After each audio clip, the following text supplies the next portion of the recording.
Every move we make online generates data, from what we buy and what we read, to where we go and how we spend our time. That data is vacuumed up by corporations, and it's used to predict all sorts of things about our daily lives, both now and in the future.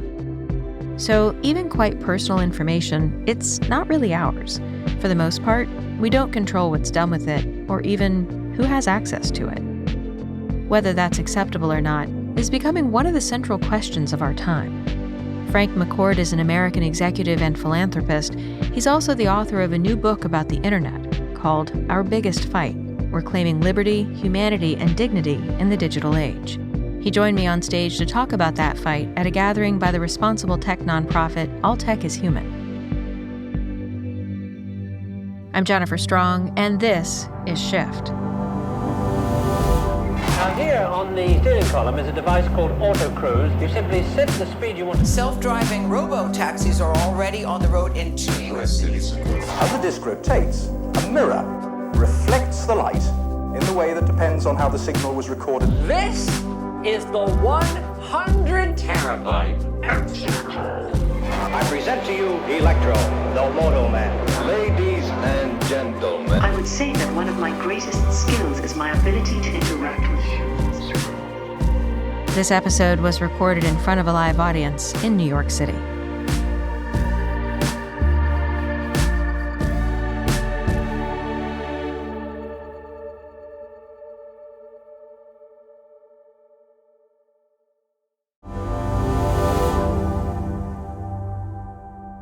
Thank you, everybody. Thank you so much for joining us. And congratulations on the book. Yeah, thank you very much. You know, in it, you say the internet is broken. It doesn't have to be that way. Let's start with that first bit. How do you think the internet is broken? Well, it's broken because we had this awesome piece of technology that was, created, that was decentralized and empowering for individuals, and held so much promise. And about 20 years ago, everything changed. Instead of it being a decentralized, human-centric internet, it became very much a centralized and autocratic and surveillance-based internet. Because of the apps, the big apps that showed up and started to just scrape our data and use it in ways that some were decent, I suppose, but many were not. A lot of harm that's being done, and we wouldn't allow any other utility or infrastructure to do as much harm as this is doing without saying enough is enough and let's just fix this. Do you mind to spell out the harms from where you sit? Well, we could spend the rest of the evening talking about the harms, right? We're not blind, right? We all see them, we feel them. Let's talk about the ability to have a functioning democracy. That's kind of hard right now. I mean, we're borderline not governable. So that's a harm. Let's talk about civil discourse. Wouldn't it be nice just to be able to have conversations and be able to kind of come to some kind of consensus and friendly agreement on things, instead of having, school committee meetings that need armed police? Information. Civilization advances based on our ability to gain knowledge and to build out knowledge and understand what facts are and what truth is. And right now we've taken a giant step backward because of mis and disinformation. So we have a very, very polluted and corrupted ecosystem. And then most importantly of all, I'm the father of 7 children. Harms to children that are being done right now, this is not speculation. This is real. It's happening. And any of you with children or that are watching, what's happening to a whole generation that's being preyed upon by this technology. It's an addictive technology, and I'm talking now social media primarily, that is really rewiring brains and really stealing adolescence from kids. Like, how can we sit back and watching a whole generation become anxious and depressed and have thoughts of suicide? I mean, the statistics are alarming. So there are a few harms right there, but we can fix this. And just to call out, the infrastructure of the internet has always been decentralized. So really you're talking about the web here when we talk about centralized internet. Well, I'm sort of. So I'm talking about, the internet when it began as we know it, roughly 1983, with the adoption of some simple thin layer protocols. In this case, it was TCP, IP, which connected devices. And it was designed and built as a decentralized communication system when our government was concerned about the centralized telecommunication system we had and the fear that it might be disabled by, at the time, the Soviet Union. And if it could disable a centralized hub of telecommunications, we would be without communication. So they asked universities and researchers to get involved to build a decentralized communication system. Again, 1983, these devices adopted this protocol. We had the internet. Decentralized, powerful, awesome technology. 1989, I think it's what you're referring to, which is the web. That's Tim Berners-Lee, another thin layer protocol, HTTP, hypertext transfer protocol, that we all adopted. And now we had the data linked up. So devices and data. Now, one footnote here. We are still an IP address on the internet, right? We're not a person. You're not on the internet, your device is on the internet. So this was a devices, machines, and then data, but still decentralized. The app age changed the intent of the internet and how it operated.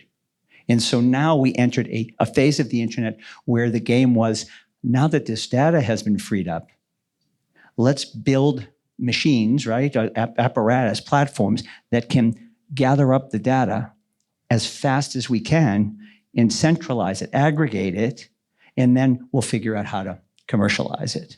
And so now that's when things got off the rails. And so it's really the user experience as we know it now, which is very app-centric and app-driven, that's changed the original intent of the men and women who created the internet and the World Wide Web. All right. Throughout the book, you say when we hear the word data, we should actually hear the word personhood. Can you unpack that? What does that mean? Well, it means that as this app age came upon us, these apps ended up collecting all the information they could about each of us, right? And the term that most of you are familiar with is they began to, collect our personal information, our social graphs, and became the real holy grail of the business was to really map us. So create a human mapped network of all of us, not just our relationships and where we shop or where we physically are, but everything we do in kind of our behaviors, our preferences. And now there's enough information on each of us to predict how we'll react to certain things and how we can be triggered into certain behaviors. So now it's gotten to the point of being a predictive technology that understands and is making judgments about our personality and our emotional makeup. So we're way, way beyond, oh, isn't this cool? I can go buy something and have it delivered to me tomorrow. This is now very exploitive technology, and it's what it's exploiting is us, our information. And the point I make in the book, along with Michael Casey, and I saw him here earlier, so there you are, Michael, and it was a great pleasure to work with you on this, Michael, is that when you begin to understand that what's valuable to these big platforms is our social graph information. That's our personal data. It's not just an abstract thing. It's everything about us. We're not talking about 100 or a few hundred attributes about us. Think tens and hundreds of thousands of attributes about us. And that's what is the value, let's call it, of this aggregated data. And I would argue that this is a value that should be here for society. And what we need to do is, I believe, is add another thin layer protocol, which puts us in charge of the internet.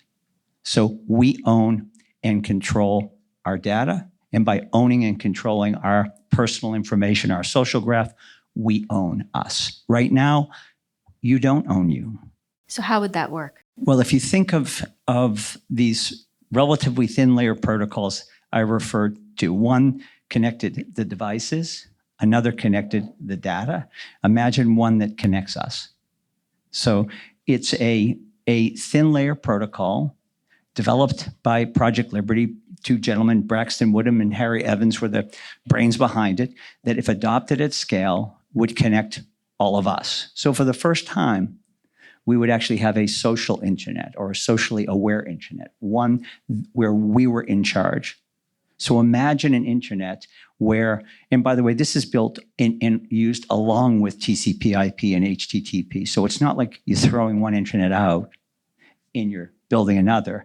You're actually creating a very core layer protocol that amends how it works, changes how it works, and actually puts us at the center. So imagine an internet where we're verifiable individuals on the internet. It's just not a complete chaos where anybody can be anybody. You can be as many people as you'd like. It can be a machine spewing out information, this and that. Imagine that there's integrity back in the internet where we are identifiable human beings. You can only be one person. You can control what you reveal about yourself, but you can only be one person. Your social graph is portable. The apps are interoperable. So imagine an internet where the new apps are clicking on our terms of use for our data. We're not clicking on the terms of use of these big platforms. The data is actually part of the internet. Think of it as part of the internet. So it's rather than billions of atomized social graphs that are being vacuumed up by some big platforms, think of it as being a global social graph, universally accessible, where we control our information. So it's maybe oversimplifying what a bit in the interest of time, but it's actually a relatively simple fix to the problem of individuals being abused and taken advantage of. And quite frankly, I go back to this notion that please don't think of it as your data, because that feels like, what's my data? What does it mean? It's think of it as you. It's who you are in a digital era. The internet is something that's not going away. We depend on it. We use it. We're connected to it morning, noon, and night. Let's actually have it be human-centric and human-focused in the first instance, and not be an internet of machines. We're sitting in a room of people who are either tech ethicists themselves or deeply interested in tech ethics. So it's probably safe to assume that most people here agree with you the internet is broken in the ways that you describe, and that it doesn't have to be that way. But we might also wonder how practical this approach would be and what the adoption might look like. Well, the reason why Michael and I used Thomas Paine as an inspiration in the book, and Thomas Paine in 1775 wrote a pamphlet called Common Sense. And it was a time when he was actually reaching out to his fellow, they weren't citizens yet, they were settlers, I guess. This was the actual existence of the United States. And he was calling out a question for folks. And he was saying, look, we have a choice to make. We can either continue to be subjects of a monarch and just have few or no human rights, and really just by fate, someone's born into a royal family and they own me, control me, and I get to, in the case of my ancestors, just work the land and maybe keep enough to survive. Or we could be citizens. And with that came a whole list of rights, right, which became known as unalienable rights in our Declaration of Independence. In other words, you're born with it. You have the same rights as the king or the queen, and you're equal. And we can create a government of, by, and for people. We can self-govern. We actually are someone. We have agency.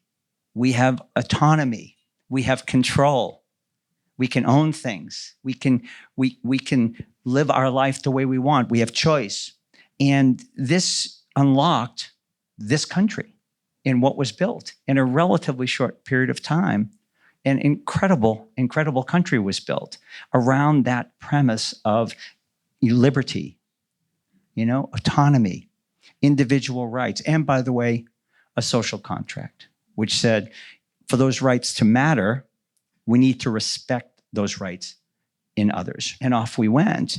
And this was revolutionary, right? So now we're living in a world where we're seeing massive innovation and strides with technology, which is, quite breathtaking on the one hand, but as fast as the technology is moving in terms of the innovation, we're moving in the opposite direction. We argue in the book when it comes to our rights. We're losing them. We're becoming subjects in the digital world. And we should be digital citizens, not now subjects and owned by these platforms. Why in the world would we exchange all of our rights, everything we love, the health and safety of our kids, the strength and sustainability of a democracy to get to use the internet? Why not have an internet that actually is optimized for the things we want as individuals and society? And this really comes right back to who's in charge, who owns the data we create. And I think this is, and we argue in state in the book, this has become now a human right. Think of it as a human right, not just a digital right, a human right. In this world we live in, your digital DNA, your lived experience, everything about you is part of you as much as your biological DNA is. And by the way, even your biological DNA is now digitized.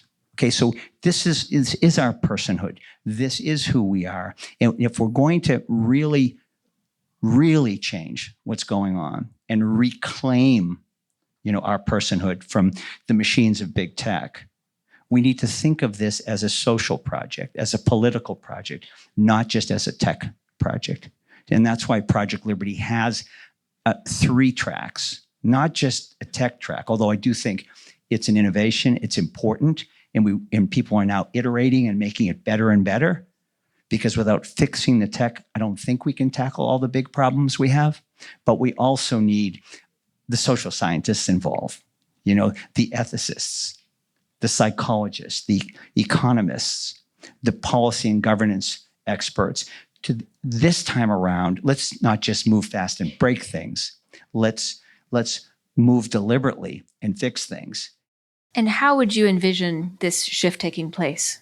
Because you're right, it would seem unlikely for the big social companies to begin to work against their own business models. Yeah, it's unlikely, but so what? Really? I mean, we can all sit back and say, geez, this seems really big. It seems daunting. Well, then our choice is like, we're stuck with it. And so, I just can't see that, honestly. I think we're better than that. And we know that things are not right. And we need to fix this. I don't think there's a bigger issue in our time. I think this is the biggest issue of our time. And sadly, it's not an issue that's being talked about for instance, in this presidential election. It should be the number one issue if we want to really get to the other issues. Unfortunately, we're seeing this same technology, and what it's optimizing for is creating the same dysfunction in our political system. So how do you change it? You change it by getting people involved who care deeply about the issue. That's why I say it's a social project. I don't want to say movement because it sounds like no one creates a movement. Movements happen, And so, but if the tech companies aren't going to change it, and our elected officials aren't going to change it, then it's left to us.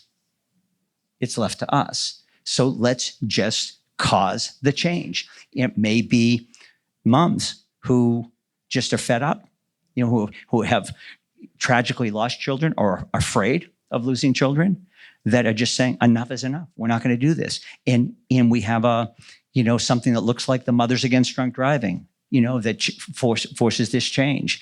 It may be people that are concerned about democracy. It may be, people that are concerned about mis and disinformation, or all of the above. This is our lives. Right now, you ask kids, is your life going to be better than your parents'? The majority of kids say, no, I don't believe so. if that isn't like the ultimate metric for failure, our whole lives should be built upon making the world better than we found it, making life better for our children than it was for us. We're failing. We are failing. So we need to fix this. And it's, if we fix it, however, what's available with this technology and the ability of being connected and have access to the data on a permission basis, using it in transparent ways where people actually know what's happening with their data, those kids will be saying, my life is going to be way better than my parents. I'm going to live till I'm 150 and I'm going to be healthy. I'm going to do this. I'm going to do that. And the economics that will be opened up by a new data sharing economy will be massive. The innovators are here. The possibilities are massive. We just need to have the will to change this and really make this a project that's of collective action. And that's just a matter of, do we have the will and the courage? Because there's plenty of means to do this. Was there a particular moment that drew you into this work? How did you come to be doing this, to found Project Liberty and to write the book? Well, first of all, I see and feel the same things I think most all of you do, that something is amiss. Something is fundamentally broken. You know, without getting too carried away about it, I do immediately come to my dinner table growing up. I'm one of 7 children myself, a big Irish family growing up in Boston, and me and my siblings were pretty good at defining problems and complaining, like most kids, right? And not a dinner ended without, my mom saying, okay, you kids have done a good job of defining the problem.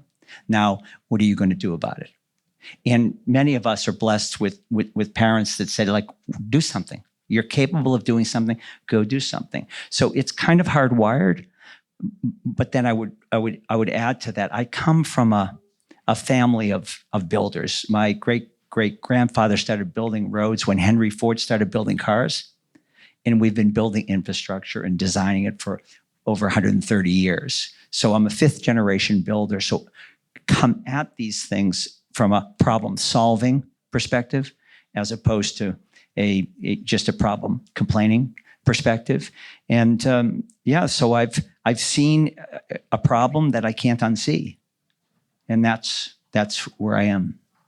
I want to be conscious of time, and we have a stack of questions from folks in the audience.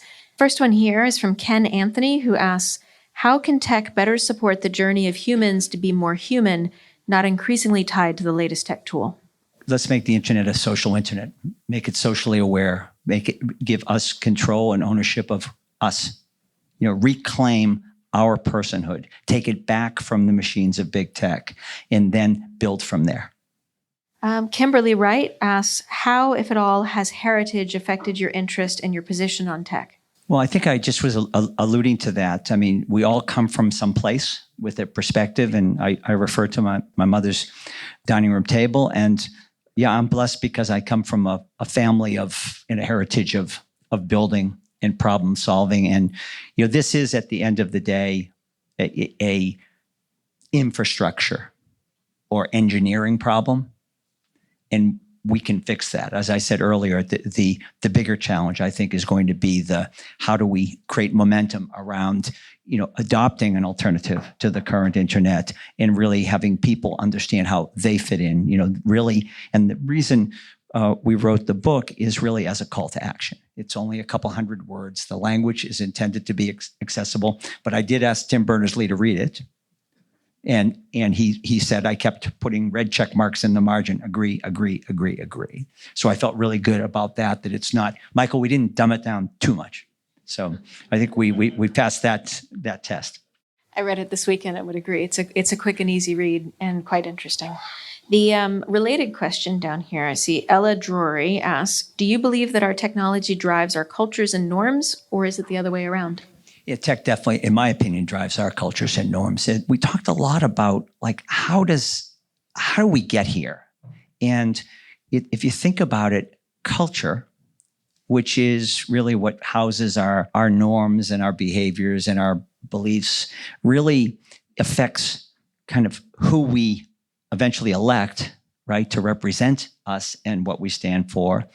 and then we expect them to go ahead and put policies and so forth into place.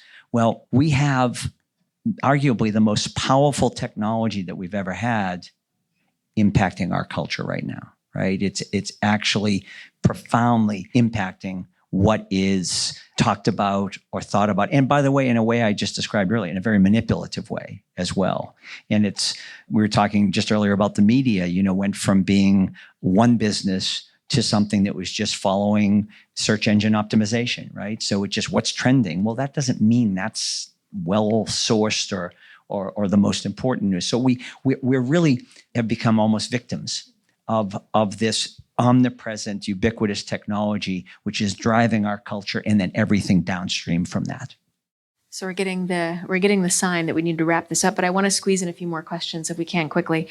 When talking about responsible technology, how do you think artificial intelligence can be used responsibly without causing harm to someone's privacy? And this comes from Parth Batavia. Yeah, I think I hope that you all are reflecting on how important our social graphs, our personal information is to how the internet now is operating.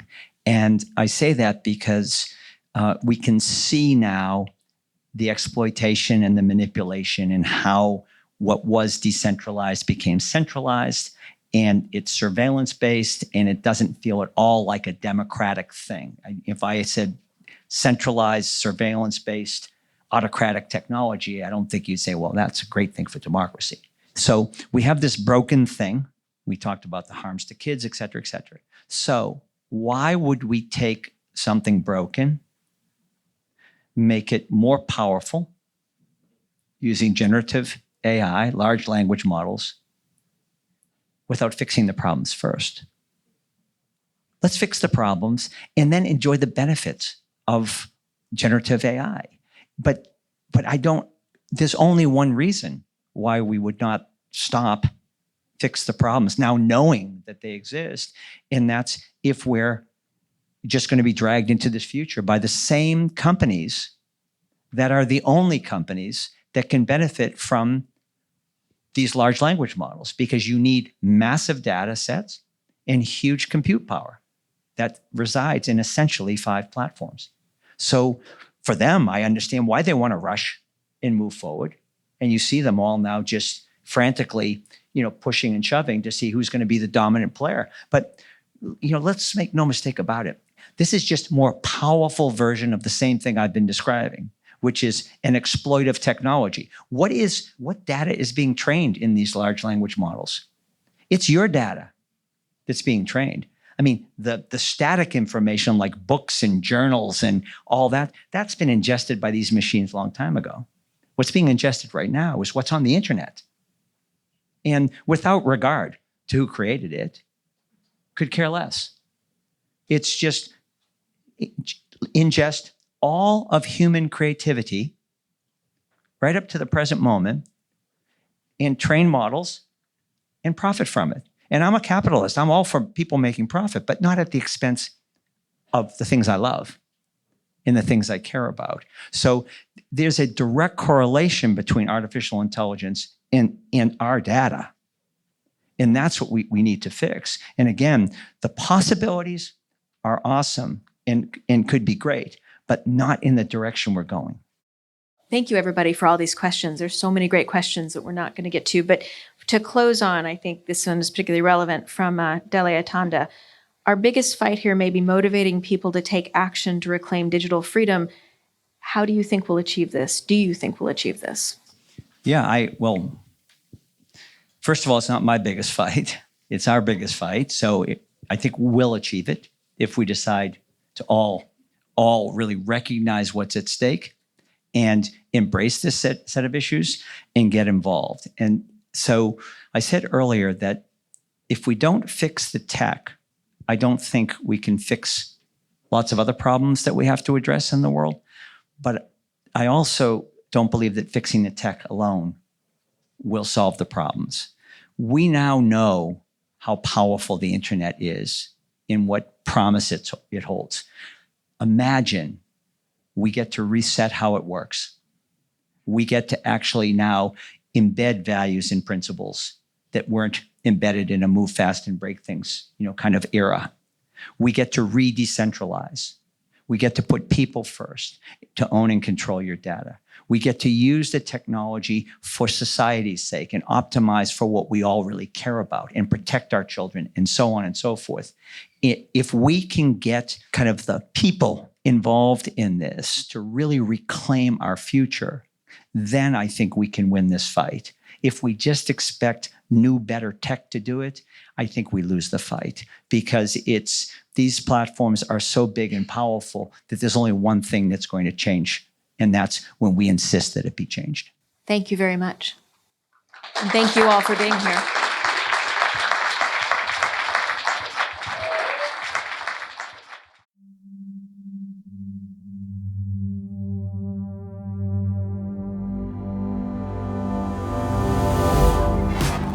This episode was produced by me and Emma Silikans and mixed by Garrett Lang, with original music from him and Jacob Gorski.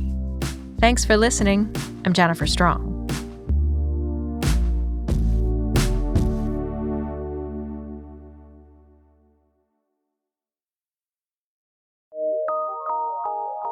From PRX.